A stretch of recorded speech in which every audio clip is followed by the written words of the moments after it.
Mr. Prime Minister, can you hear me?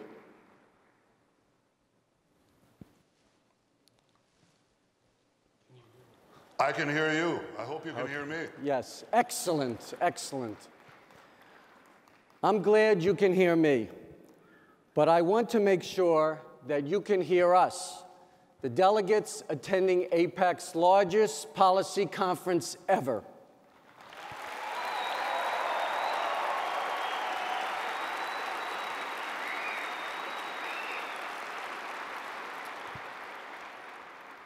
As you might have heard, the theme of our conference is Come Together, and it's not just a tagline. The people in this room come from many different backgrounds and many walks of life, but there's one thing we all share: a profound love and unwavering commitment to the one and only Jewish state of Israel.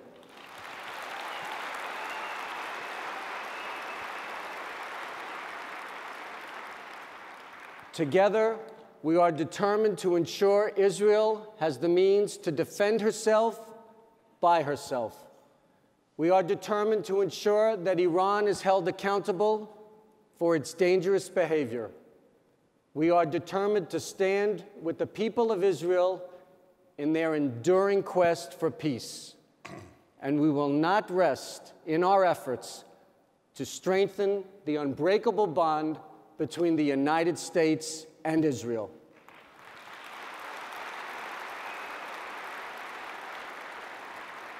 Ladies and gentlemen, please welcome the Prime Minister of the State of Israel, Benjamin Netanyahu. Good morning, America. Good morning, AIPAC.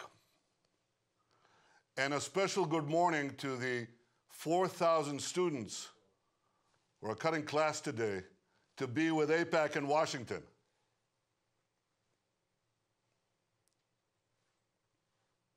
Greetings to all of you from Jerusalem.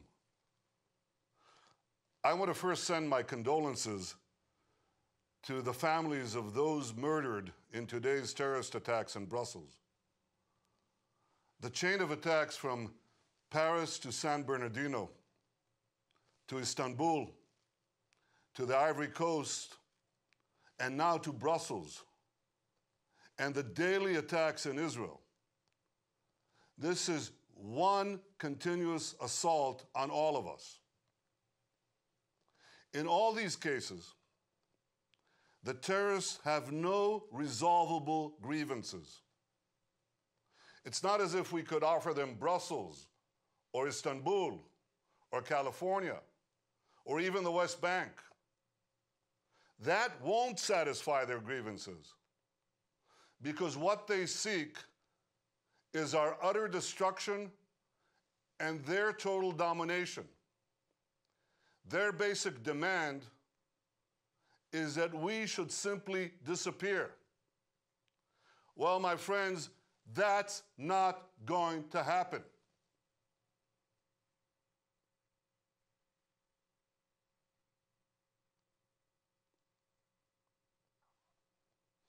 The only way to defeat these terrorists is to join together and fight them together. That's how we'll defeat terrorism, with political unity and with moral clarity. I think we have that in abundance. And I want to thank today the leadership of AIPAC and each and every one of you. I thank you for the tremendous support you've provided Israel over so many years. I thank you for the clear and unequivocal stand you took last year during the nuclear Iran deal debate, a debate critical for Israel's security. And that debate, though intense, did not undermine the unbreakable alliance between Israel and the United States.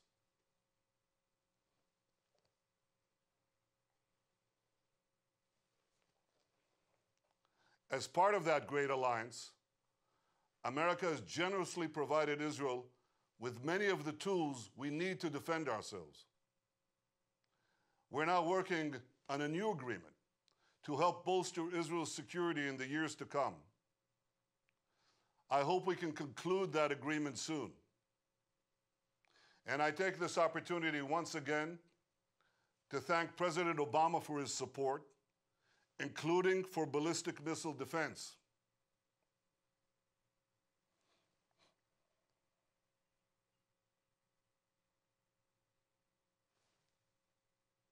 Israel deeply appreciates it, and we also deeply appreciate the strong bipartisan support for Israel in Congress and the strong, overwhelming support for Israel among the American people.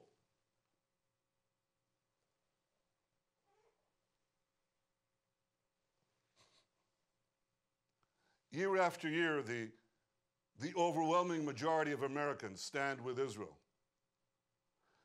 They know something profound that stands out for all to see today.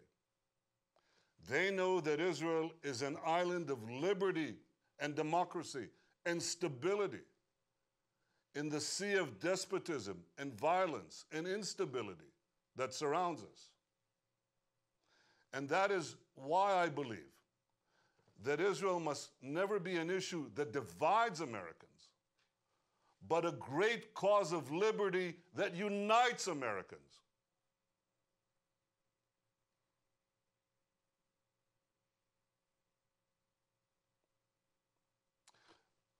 My friends, 2 weeks ago, I visited Yodfat in northern Israel. It was there 2,000 years ago that the Romans began their military campaign against the Jews. I'm holding in my hand right now an exact replica of an arrow found at Yodfat, one of thousands used by the Romans in their war to crush Jewish independence. Yet 2 millennia later, the Jewish people are once again free and sovereign in our ancient homeland.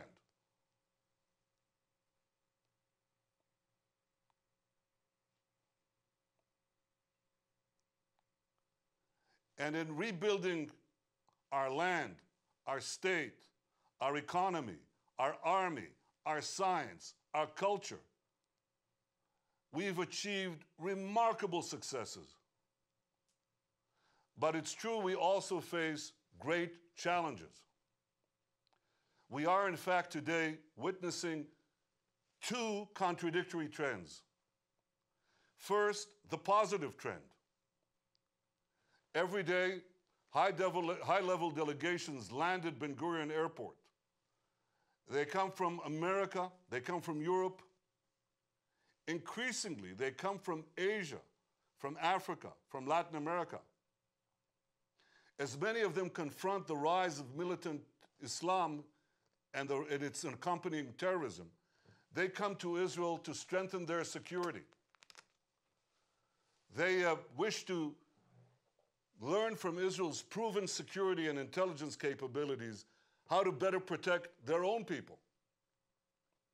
But they also come to Israel because they want to upgrade their economies with Israel's technology. And for good reason.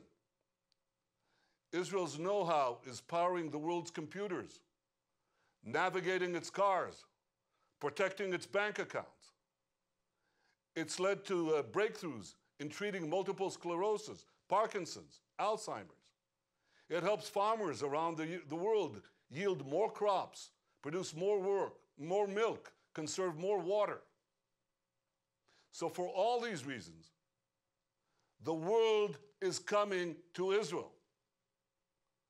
Today we have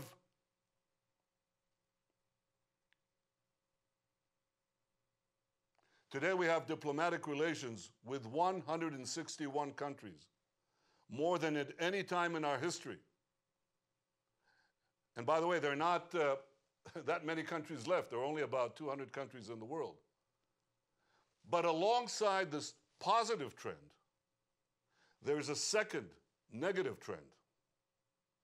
While Israel is embraced by a growing number of individual nations, there are those who seek to malign Israel among the nations, and especially in the United Nations. At the UN, Israel, the Middle East's only true democracy, is slandered like no other country on earth. At the UN, Israel is subjected to consistent, systematic discrimination. Only Israel is permanently scheduled for condemnation at the UN Human Rights Council. Not Iran, not Syria, not North Korea. Only Israel is hounded by UN bodies expressly established to delegitimize its very existence. Only Israel is condemned every year by 20 hostile resolutions in the UN General Assembly. The UN, my friends, has a shameful record of singling out Israel for castigation and condemnation. So I have a question for you. Why would anyone think that the UN could decide on a fair and secure peace for Israel?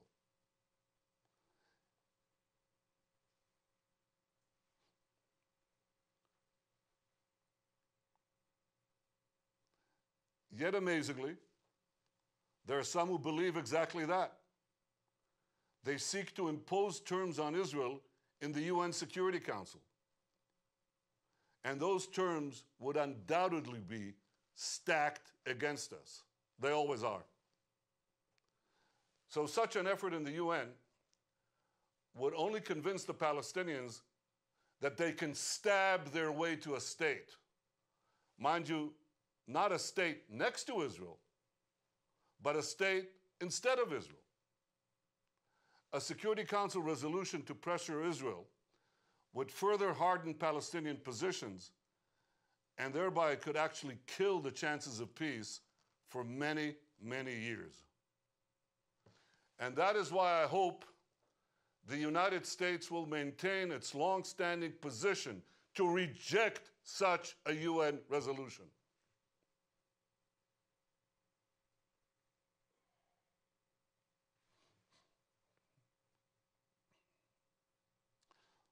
I was glad to hear the presidential candidates from both parties reaffirm this basic principle. Peace won't come through UN Security Council resolutions, but through direct negotiations between the parties. The best formula for achieving peace remains two states for two peoples, in which a demilitarized Palestinian state finally recognizes the Jewish state.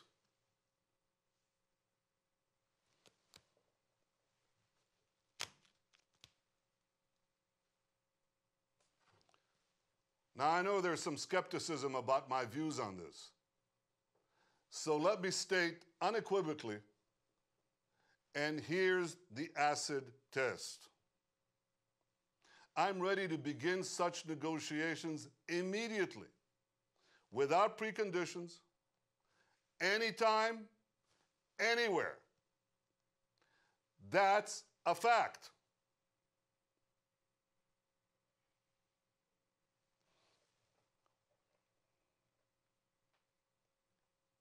But President Abbas is not ready to do so. That's also a fact. There's political will here in Jerusalem. There's no political will there in Ramallah. For the last 5.5 years, President Abbas has refused to sit down and talk with me even for a minute. But that doesn't mean he's been silent. He's helped inculcate a new generation of young Palestinians with murderous hatred for Israel. And my friends, this incitement has deadly consequences. Palestinian children are taught to stab Jews.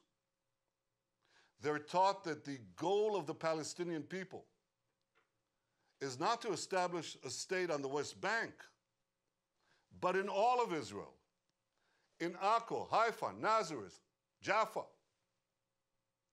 Now, what I'm about to show you is deeply disturbing. I think you have to see for yourselves what the Palestinians are teaching their children. I want you to see the daily pledge of allegiance of Palestinian children. Take a look. I am the Palestinian child. My toys are the rock and the rifle. My friend, do you know what the 48 lands are? Haifa, Jaffa, Acre. Correct, and Nazareth, and many more cities in these lands. The 48 lands are all ours and will return to us, right? The official Palestinian Authority schools, the media, and mosques preach to kill Israelis just because they're Jews. And children emulate the murderous videos online. Take along a rock and knife. This incitement comes directly from the Palestinian leadership. We welcome every drop of blood spilled in Jerusalem. The result of this incitement is hundreds of terror attacks in the past few months. Dozens of Israelis were murdered in those terror attacks. About half of the terrorists are under the age of 18. This incitement fuels terror and prevents peace. ايش بتقولي لشباب الضفة؟ اطعم! اطعم! اطعم! اطعم! اطعم! This is sick. It's inexcusable. That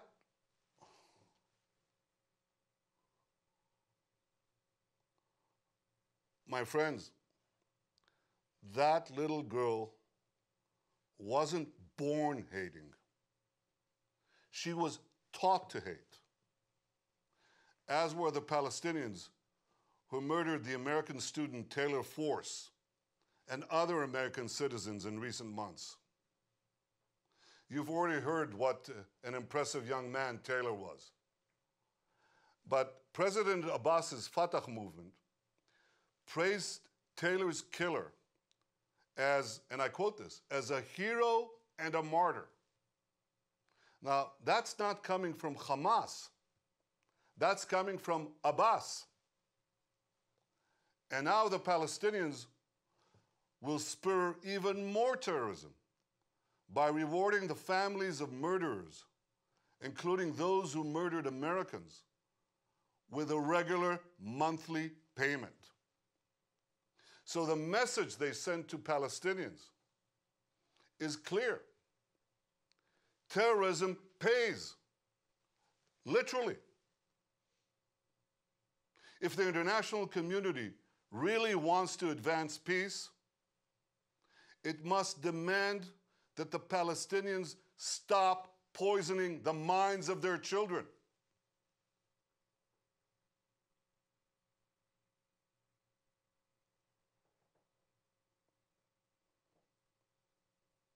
If the international community wants to advance peace, it must address the true core of the conflict, the persistent Palestinian refusal to accept a Jewish state in any borders.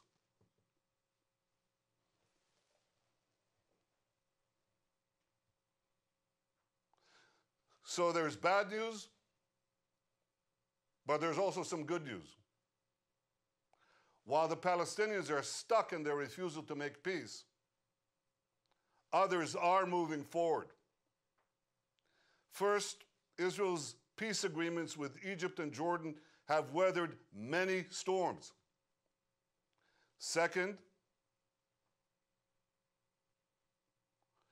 increasingly, our other neighbors recognize that we have common interests.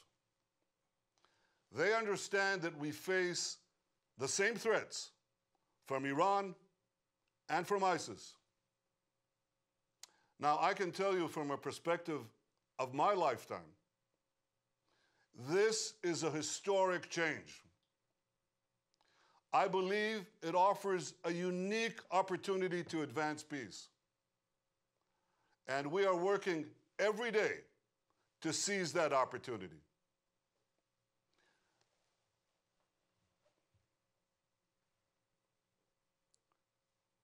ladies and gentlemen, I'm confident that over time, the trend of embracing Israel will overcome the trend of maligning Israel.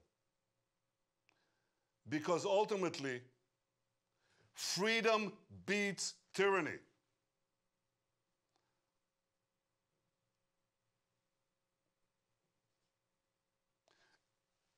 And ultimately, when vigorously defended, truth beats lies.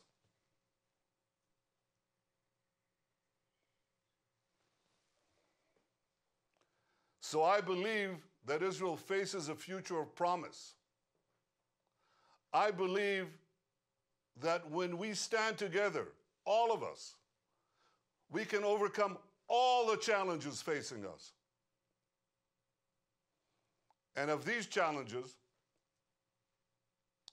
none is greater than Iran's unrelenting aggressions. Iran remains fully committed to genocide, our genocide. Its leaders loudly, openly, even proudly, they say and proclaim that their goal is to destroy Israel.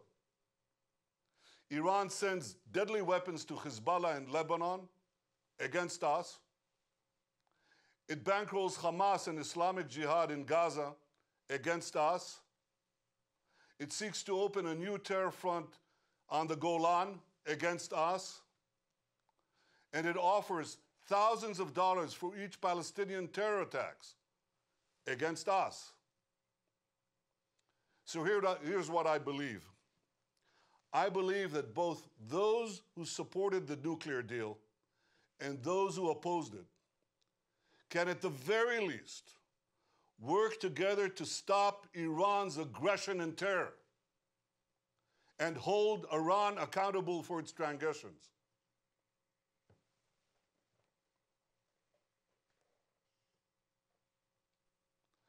Since the nuclear deal, Iran has continued to conduct ballistic missile tests in defiance of its international obligations.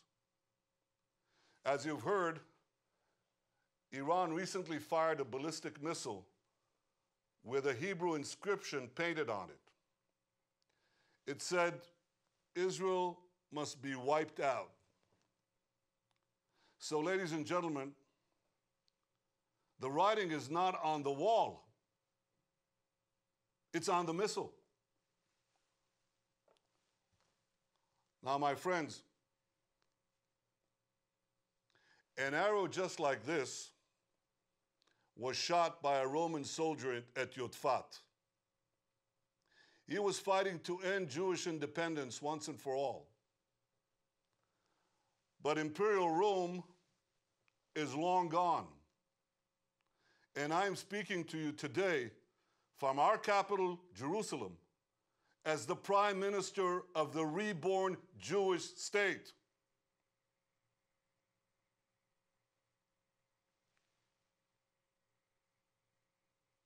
We have restored our independence. We have restored our capacity to defend ourselves. Iran should learn this history, and it should have no illusions. Israel will defend itself mightily against all those who seek to destroy us.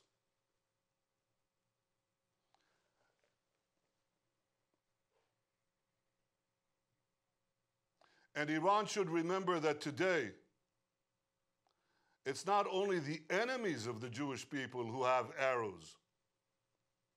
Today, the Jewish state can defend itself with powerful arrows of our own. Take a look.